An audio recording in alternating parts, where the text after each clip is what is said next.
За бидний дараагийн онцлог машин бол мэдээж Toyota-гийн Prado 120. За түүнийг мэдгүй хүмүүс гэж бол бараг байхгүй. Зарим хүмүүс түүний бяцхан чөтгөрч гэж нэрлэдэг. За Toyota Land Cruiser-ийн жижигрүүлсэн хөлбөр буюу Land цувралын дэд цувралд ордог G120 буюу Prado 120-ийн талаар хэдүүлээ ярилцъя. За олон залуучууд түүнийг тоноглох болон энгийн хэрэгцээндээ ашигладаг. Тийм ч учраас хот хөдөө хосуулсан эдийн засгт хэмнэлттэй загвар гэж үздэг. За үйлдвэрсэн он нь болохоор 2002-оос 2009 оны хооронд үйлдвэрлэгдсэн. 2007 онд бол аль биесээр шинжилэл хийгдсэн загвар байгаа. За кузовын талаар ярих юм бол 3 алхтай, богино 5 суудалтай, 5 алхтай, 7 суудалтай гэсэн сонголттой.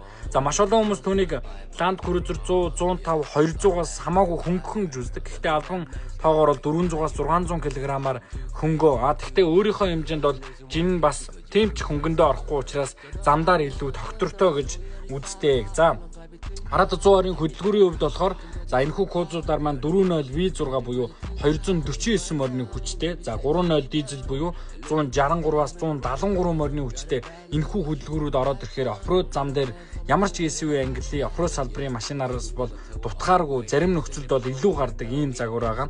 За тэгээд яагаад олон залуучууд түүнийг сонгодгийн ундгийн гэхээр эдийн засгад хэмнэлттэй, тэгээд дээрэс нь сэлбэг олдцтой, найдвартай, эдлэгээ даадаг унаа учраас Prado 120 бол өнөөдрийг хүртэл маш олон залуучуудын үнэнч нөхөр болсоор ирсэн. Every time I hit, no you never did. Why you rapping that? Trying to make it out of hood.